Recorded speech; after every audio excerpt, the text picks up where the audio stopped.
कि हमारे पास सारे साधन हैं अपनी मुक्ति के, अपने कल्याण के। चाहे हम अपना कल्याण करें या हम अपना विनाश, ये हमारे हाथ में है। और जब हम अपना कल्याण करने की राह ढूंढते हैं तो भगवान की कथा सर्वप्रथम आती है। विशेष तौर पर भागवत कथा, जिस कथा को श्रवण करके राजा परीक्षित का मोक्ष हो गया, कल्याण हो गया। ध्यान देने योग्य बात है मेरे भाई बहन,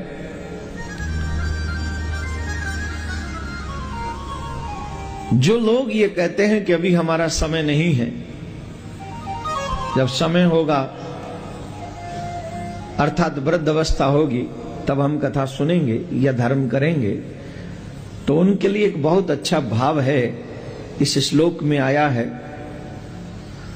प्राण प्रयाण समय कफवात पित्तये। हमारे शास्त्र ऐसा कहते हैं, अगर जीव के अंतिम समय पर जीव के मुख से भगवत नाम निकल जाए तो कितना भी बड़ा पापी हो उसका भी कल्याण हो जाता है, कितना भी बड़ा पापी क्यों न हो। अच्छा लगा होगा आपको सुन के, लेकिन एक प्रश्न और है साथ में, क्या बिना बताए पता कैसे चले?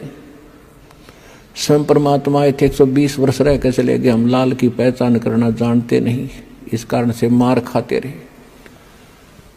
और एक तो कहना होता है विद प्रूफ प्रूव करूंगा कि इस विषय में किसी के पास ज्ञान नहीं, किसी के पास समाधान नहीं, और कबीर जैसा भगवान नहीं, और इस परमात्मा के दास को जो प्राप्त है कबीर परमात्मा का दिया हुआ ऐसा कोई ज्ञान नहीं।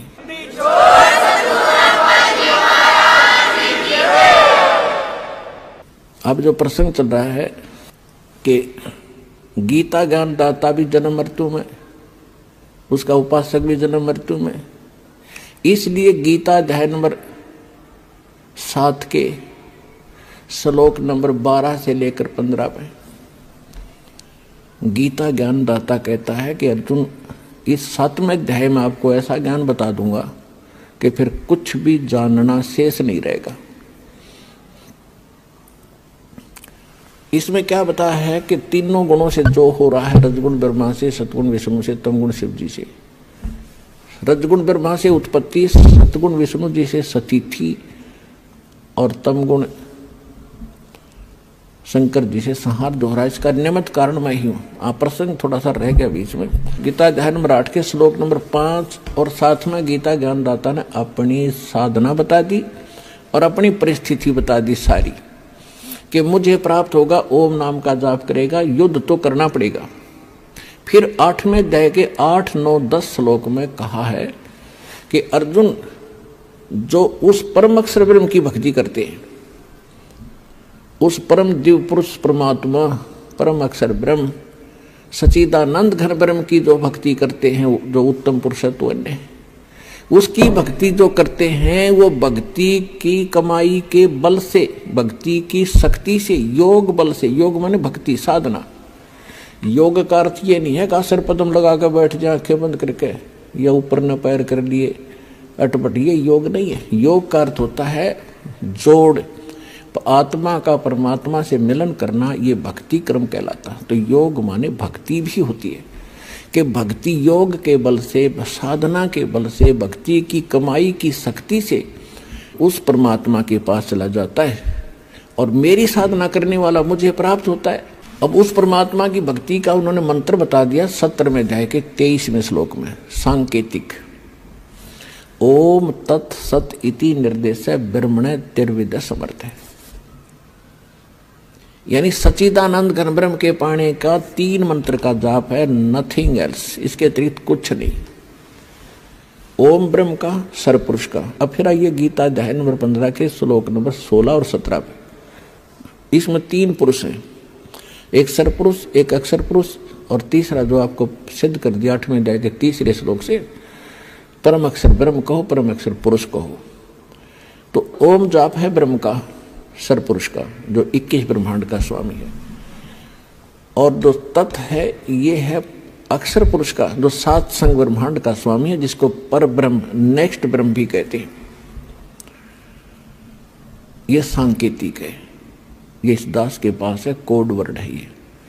और सत भी कोड वर्ड है, सांकेतिक शब्द है।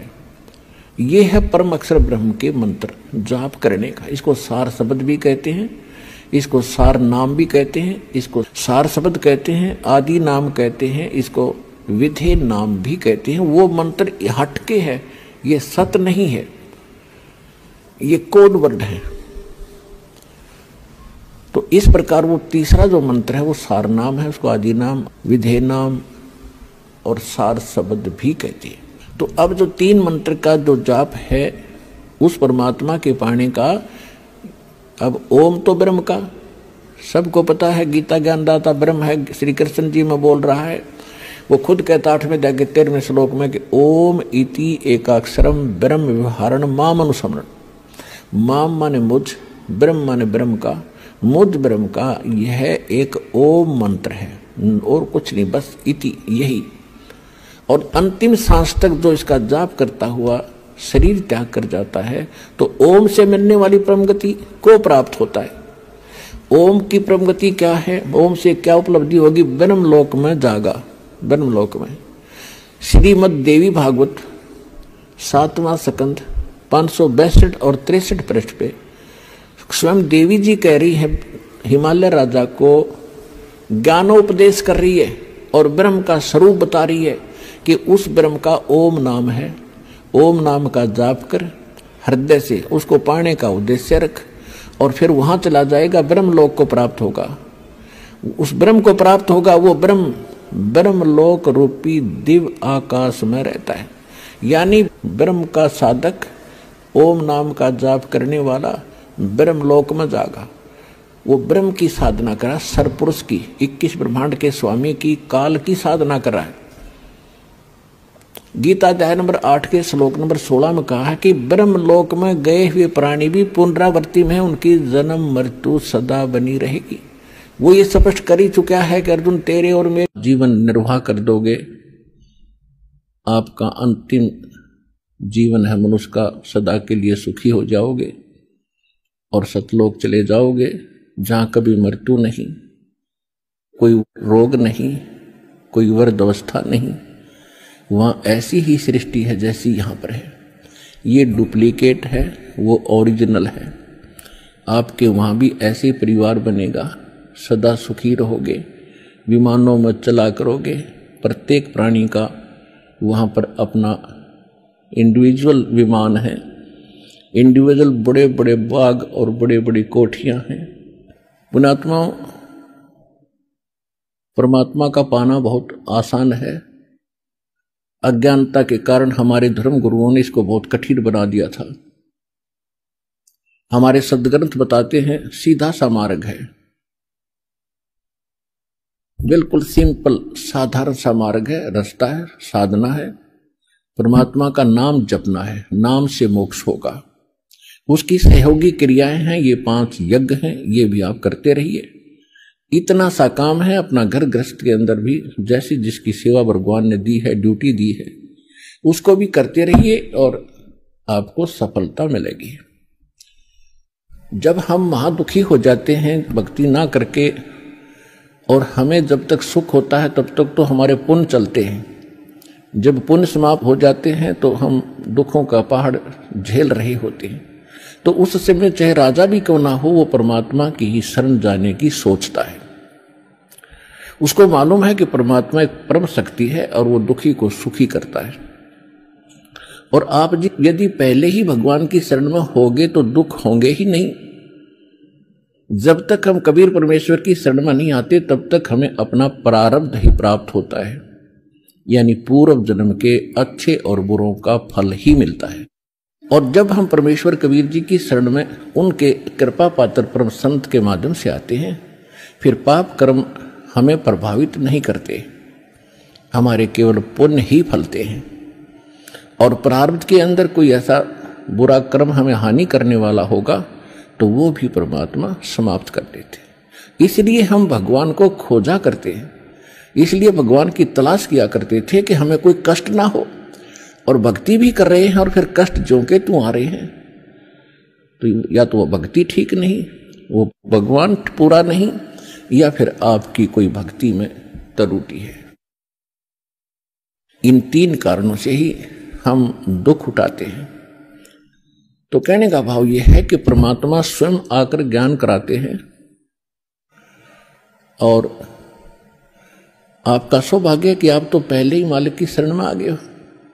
जब हम परमात्मा की शरण में आ गए तो घर के काम भी पहले से अच्छे होंगे, क्योंकि हम दुखी होकर भगवान से सुख ढूंढने जाते हैं। आप सुख में आ गए या दुख में आ गए, तो अब तो दुख होगा ही नहीं, और जो होगा कोई कर्म सख्त होगा, हल्का करके टाल देंगे। परमात्मा के गुणों में ऐसा लिखा है, और वो यहां आपको प्राप्त भी होगा।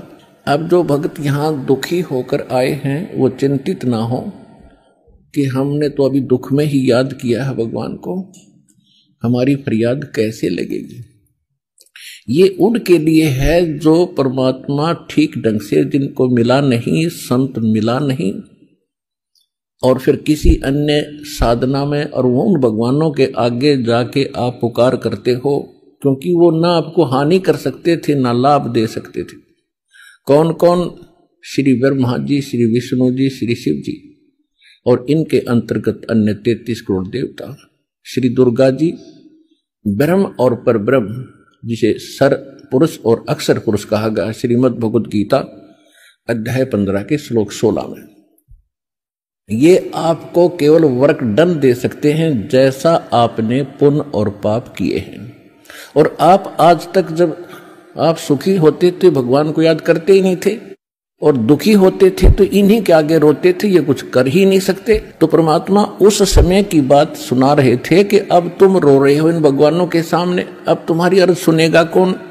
आज आप उस परमात्मा की शरण में आ चुके हो जिनके इस मंत्र में, सतनाम में,